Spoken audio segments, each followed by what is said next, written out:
Please join me in welcoming our next guest, the former governor of Michigan, Governor Granholm.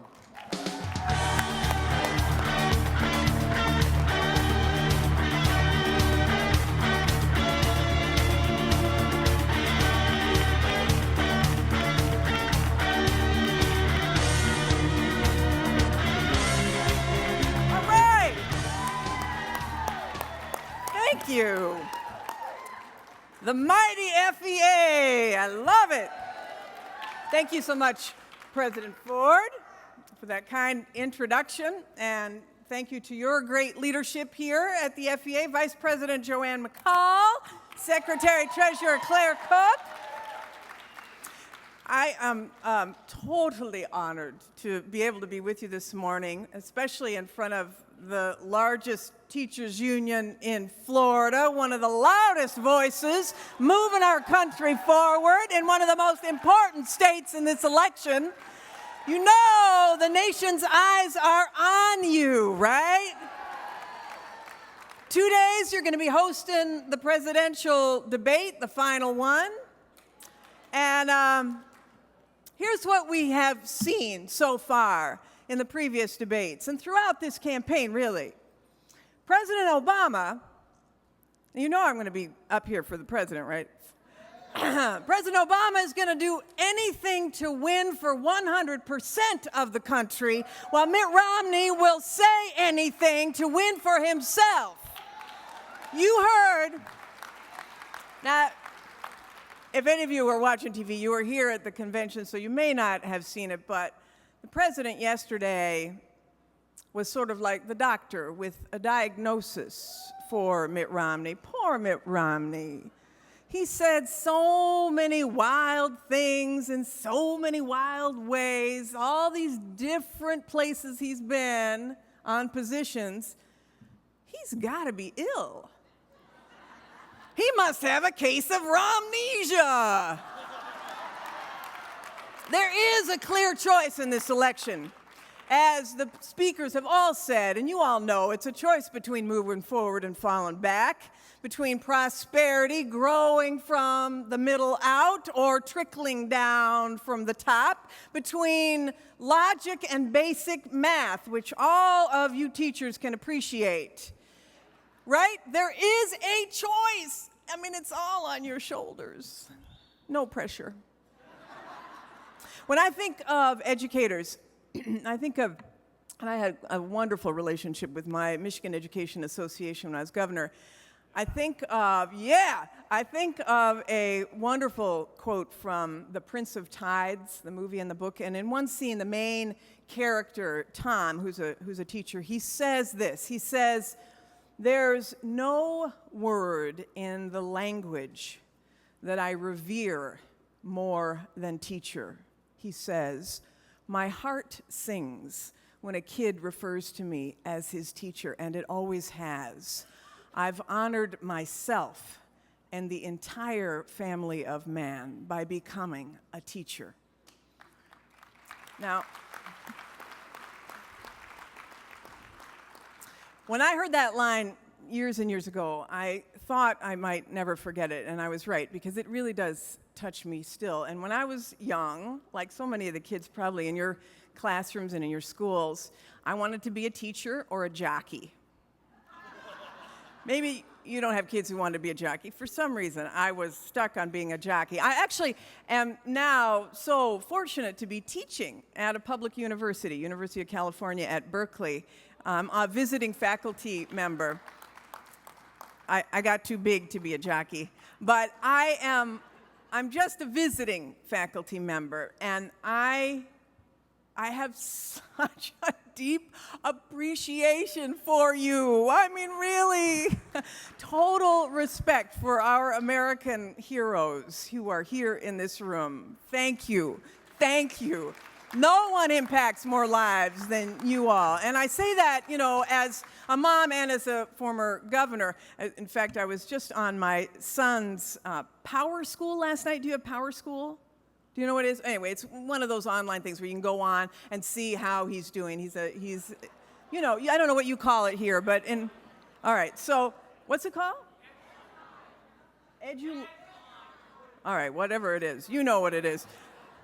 I was making sure that he found the right sites for the big report that he's got to do on the world's largest squid, anyway, for biology. But during my time in office as governor, because of Michigan's enormous economic challenges, the only way out of our state's economic predicament, of course, was to invest in education. So I had a BHAG. You know what that is? A big, hairy, audacious goal, a BHAG. Our BHAG was to double the number of college graduates in Michigan in 10 years, and we were in the bottom third of states in terms of the number of college graduates, so we actually still have a long way to go. But as you can imagine, in Michigan, people went from high school to factory, and they had a good middle class life and a good way of living. But education for us, when those manufacturing jobs started to leave, it was the ultimate economic issue.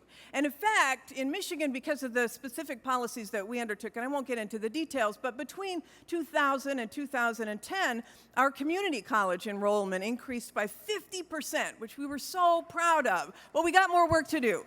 And I don't want to go in reverse. And I'd love to talk about what we did in Michigan, but I'm actually here to talk about what the president is doing, because we know the president, we know Barack Obama as a father, and he shares our values as parents and as teachers, that an education should be an imperative for all and not a luxury for the few. And as he travels this country, you know, he reads those letters each night, and he champions your concerns each day, and he sees, the president does, his grandfather who went to college on the GI Bill. He sees his grandfather in your grandparents. He sees his single mom who woke up before dawn to help him study. He sees her in your mom. He and the First Lady see themselves as children of working middle-class families who went to college on loans that they just paid off. He sees themselves in your students. They see their daughters in your children. So let me get specific, because as you go out, you got to be armed with data. That's your arsenal those are your arrows in your quiver to be able to win this war, is you've got to be armed. So President Obama, you have to tell them, I know you all know it, but you got to tell the apathetic ones that he believes that better education is critical to restoring middle-class security and keeping America competitive. It's an economic issue. That has to be our message. He knows everybody has a role in making that happen, including the parents who are taking responsibility for homework, even if it's about giant squids, teachers who are leading the classrooms, the administrative personnel inside the schools who help to make the schools run, all of us providing students with the tools that they need to learn. That's why, when the economy was in crisis, with states, Florida, Michigan, all of us facing enormous budget cuts, President Obama said he was going to expand early education and Head Start to help kids right here in Florida. You tell them he expanded early childhood education, even though time was tough. And at the same time, that Recovery Act that you hear so much about, you know it helped to save the jobs of perhaps some in this room. 25,000 educators in this state alone, their jobs were preserved because of that Recovery Act. And as part of the jobs bill, he has this jobs bill that's been sitting in Congress, and the obstructionists refuse to pass it, even though it would create 1 million jobs across the country. Well, those thousands of more teachers that are embedded in that jobs bill would be in Florida in classrooms today were it not for the obstructionists. So because of you've had an impact here in Florida despite the obstructionists. Because of you and the president, Florida earned a waiver, as you know, for No Child Left Behind. You are on the path, Florida is, to performing among the top 5 states in the country. That's you. Awesome, you rock. Your schools are making it clear that states benefit when schools are given more freedom and more accountability with higher benchmarks for student achievement, but new ways to evaluate and support teachers fairly. So when you're teaching them K through 12, you're preparing them for college. And the president is obsessed about making college more affordable.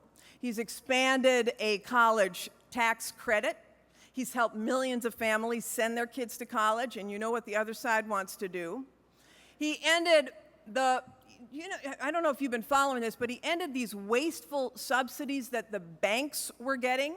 So on these student loans, they were the middleman. They were getting all these fees for kids who went to get their student loans, and he ended those and put that money directly into expanding loan opportunities for kids. And because of that, the number of Pell Grant recipients has increased. I know there's a couple of Pell Grant recipients in here, right? But the number of Pell Grant recipients, just since he's done that change alone, has increased more than 50%. You know how many Pell Grant recipients there are in Florida? 550,000 additional Pell Grant recipients. He has made a difference, and he changed the rules so that students, I love this, will never have to pay more than 10% of their income on loans. Anybody who took out loans, you know how important that is. It's a game changer for millions of folks who can now pursue careers of their dreams, including teaching. How many of you, the young teachers, how many of you are still paying off your student loans? See, I know that. You know, when I was elected as Attorney General of Michigan when I was 37 years old, and my husband and I, we were still paying off our student loans from law school and college. I remember it very clearly, $496 a month. And that was when I was 37. It was a while ago. That was a lot of money. And it was because I graduated under a Republican president. I'm just saying. The president's education investments at all levels are helping Hispanic students here in Florida get ahead, which is a group that now makes up 1/4 of all American students. From his investments in Head Start, of which, by the way, Hispanics comprise 1/3 of all participants, to his call to states and to districts to reform schools that produce a large number of Hispanic dropouts, he is moving us all forward. And he knows that there's been a mismatch between the skills of workers and the needs of industry, of businesses. So he's forging this partnership between community colleges across the country and businesses who are looking to hire for high-quality, high-wage positions. So here is why this all matters for your students and for the country. And you got a little bit of this, I think, in your former president, the NEA president, who was speaking so powerfully just a few minutes ago.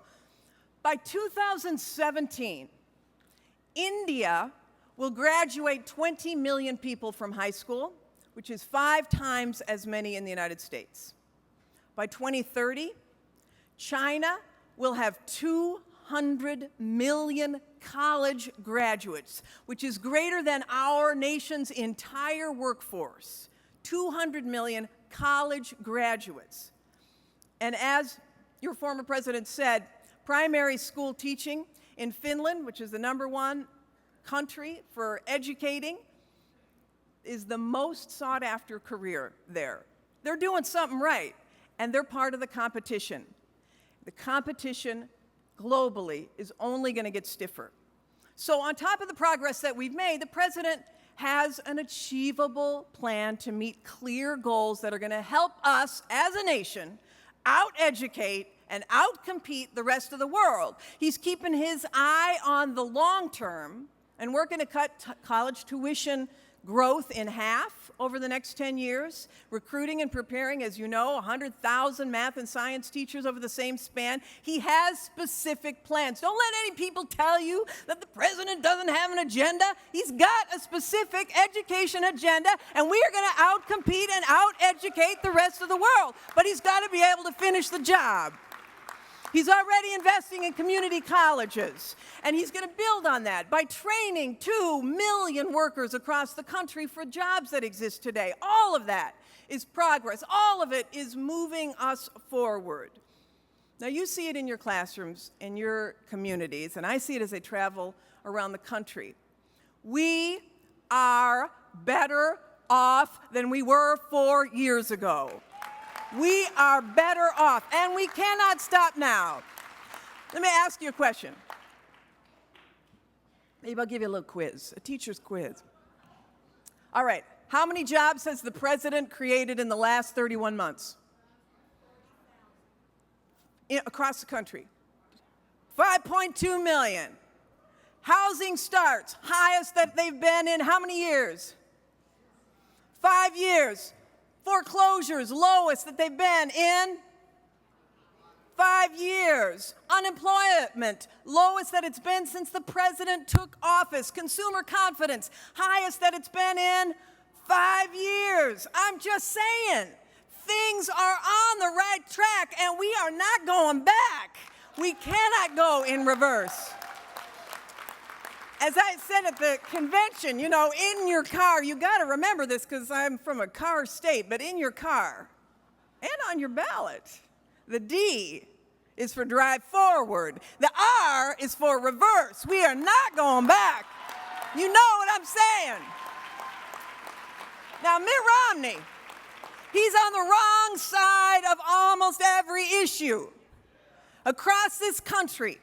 From New Jersey to Wisconsin to Washington, D.C., the battle has been raging with ideological warriors like Chris Christie and Scott Walker and Governor Scott and Paul Ryan. You know, they have their sights set on you, and Mitt Romney is their general. And every time that there's an issue with the budget, you know who is the first casualty in the war. That's right.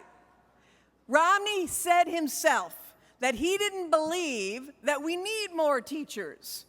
Now, I think the theme of your event today is we believe. Well, we should all believe what Mitt Romney's record would do to you. So tell your colleagues, he has consistently been on the wrong side of issues affecting teachers and students. As governor of Massachusetts, he cut education that forced teacher layoffs, despite the success of educators in Massachusetts, because education is doing really, you know, they're doing great in Massachusetts. Mitt Romney enacted the second largest school cuts in the nation. He proposed eliminating full-day kindergarten and early literacy programs. He repeatedly, when he was governor of Massachusetts, he repeatedly vetoed investments in early childhood learning. He spoke out against universal pre-K. He called it another expensive entitlement. And he says he would give taxpayer money, I know you guys know this fight, to private schools in the form of vouchers. Mitt Romney's all about that voucher war, private entities receiving money that public schools, who are there to serve us all, should be able to access. His plans were so irresponsible, Mitt Romney's were, that George W. Bush's Secretary of Education resigned from his campaign. He and Paul Ryan would sign a budget with that Ryan budget that would put 65,000 educators out of work, just to give another multi-millionaire a tax cut they don't need. To Governor Romney, you are just lines on a balance sheet. You're just fat to be trimmed. There are two other numbers that tell this story even clearer. The first is 1.3 million, and that's how many of Florida's kids could lose Pell Grants or college tax credits under the Romney-Ryan budget. And the second number is $1,700. And that's how many dollars that the average Florida family is going to lose with the expiration of the president's college tax credit. Now, that's not much money for him, obviously, but for families more like the ones that you and I know, that's what sends your kids to college or not. Vice President Biden, I know he spoke to you all last year. He likes to say, don't tell me what you value, show me your budget and I'll tell you what you value. And that Romney-Ryan budget tells us everything we need to know. They'd slash education by 20% if cuts are made across the board. Cuts like that obviously could strip 2 million kids of access to Head Start and special education by nearly $115 billion over the next decade. They would increase the number of students in your classrooms. It's so much at stake in this election. Now, the other side thinks we need fewer teachers, and President Obama thinks we need better education for all. The choice is clear, but the choice is not just a ballot that you mark. It's a phone call that you make. It's a conversation that you have. It's a door knock today. Election Day is not only on November 6th, as you've been hearing, Election Day is right now. We win by voting by mail today. We win by voting early in person from October 27th to November 3rd. We win by telling our families and our friends and our neighbors to do the same. We win when we are heard. Now, before I leave, I want to underscore something more powerful, more important, more personal, at least for me.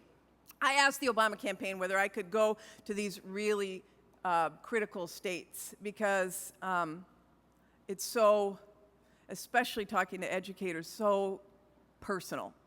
I will never forget personally the sense of possibility that grew in me when my government teacher in middle school, Mr. Jackson, he was at Ida Price Middle School, and he stood on the desk and beseeched us like this to participate in democracy.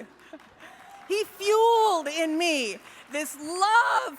I was like, oh, for the political process, for democracy, for government, for this country.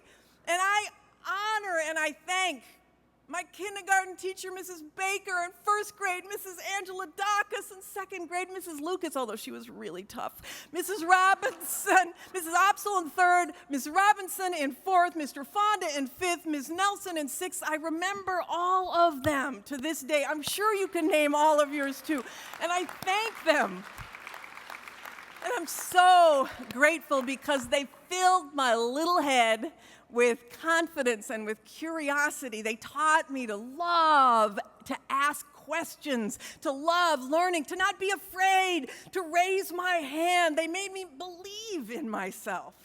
They gave this crazy notion to me that I could be anything I wanted to be. So what a gift you are to the world. Really, we want the kids in this state from Dade City to Delray Beach and kids across this country to be hungry for knowledge, to have a desire to lead, to contribute, to have people like you, the Mr. Jacksons, for hundreds of thousands of future governors or future presidents, or better yet, future great citizens. You crazy educators, you. Filling those kids' heads with notions of possibility, telling them that you believe in them, whether they're the son of the barber or the daughter of the banker. Win this election for those students. Win this election for them. Win this election for that teacher who believed in you. You know, President Obama would say that winning this election is not about him. It is about you. It's about those kids in your classroom. The entire nation is watching you.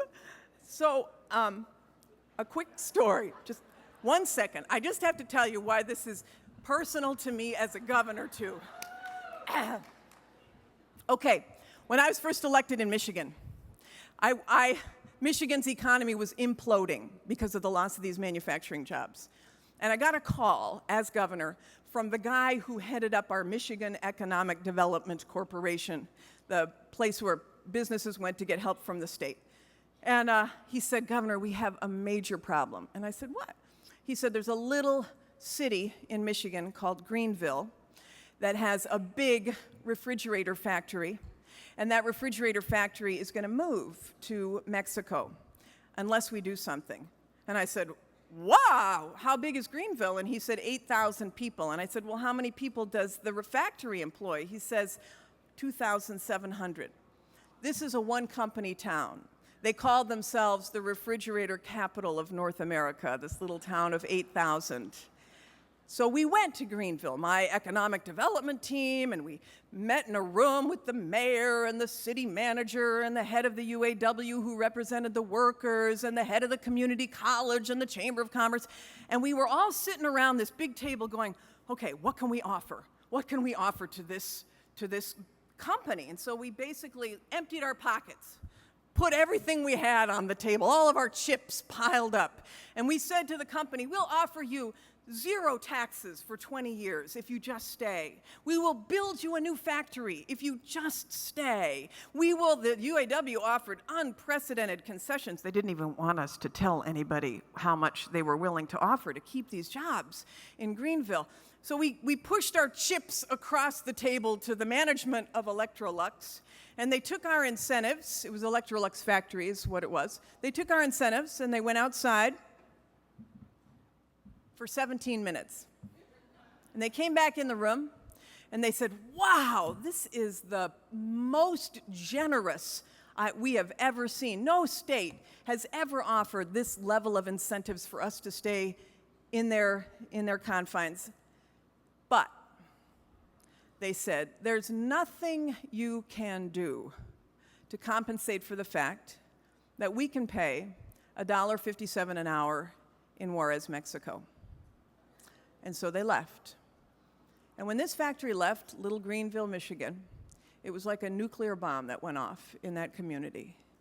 And on the month that the last refrigerator came off the assembly line, I was invited to a gathering of the employees called the Last Supper. It was actually a big picnic at a pavilion in Greenville, and I walked in, and there were hundreds, if not over 1,000 people in this room around little 8-top tables, eating out of box lunches. It was a community grieving, really. And I went up to the first table, and this guy comes up to me, and he has his 2 daughters next to him. And he's got tattoos and his baseball cap on backwards, and he says to me, Governor, he says, I'm 48 years old, and I've worked at this factory for 30 years. I went from high school to factory. My father worked at this factory. My grandfather worked at this factory. All I know is how to build refrigerators. And then he looked at his daughters and he said to me, so, Governor, who is ever going to hire me? That question, who is ever going to hire me, has been asked in 50,000 communities across this country in the first decade because we had an administration in Washington that refused to intervene to save jobs in America. And then President Obama was elected. And in the middle of our state's meltdown, when so many workers like that one were saying, oh my God, is it over? Is anyone going to hire me? President Obama decided that he was going to reach in and intervene in the economy to save the manufacturing sector, which was the auto industry and the backbone of middle-class jobs in much of the industrial heartland. I tell you this because the other guy who comes from Michigan, whose father was the head of an auto company, who was the governor of Michigan, at the moment when we were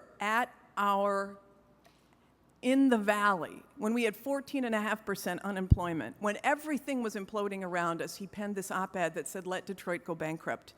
He stabbed us in the back when we were on our knees. So the reason why I wanted to come across the country is because this is personal. This is for that guy with his 2 daughters who felt like he had no chance. You've got parents like that of kids in your classrooms. His daughters ought to be given a fair shake, right?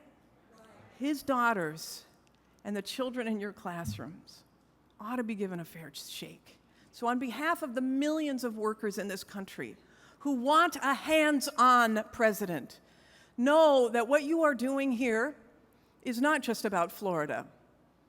Because of Florida's impact in this election, on behalf of the millions of educators across the country, know that it's not just about you. If the president wins Florida and Ohio, we're going to have 4 more years of progress. And if not, 4 more years of going in reverse. So we are all, the nation is watching you. So I want to thank you for what you're doing to get out the vote. Thank you for your commitment, your determination. No rest, people. No sleep. 17 days. You know how many votes took the presidency here in 2000, right? 537. No sleep. Grab your neighbor. Grab your mean Uncle Larry. Get the apathetic waitress. Get the sleeping college student. No sleep. Let's do this. We've come too far. We're not going to go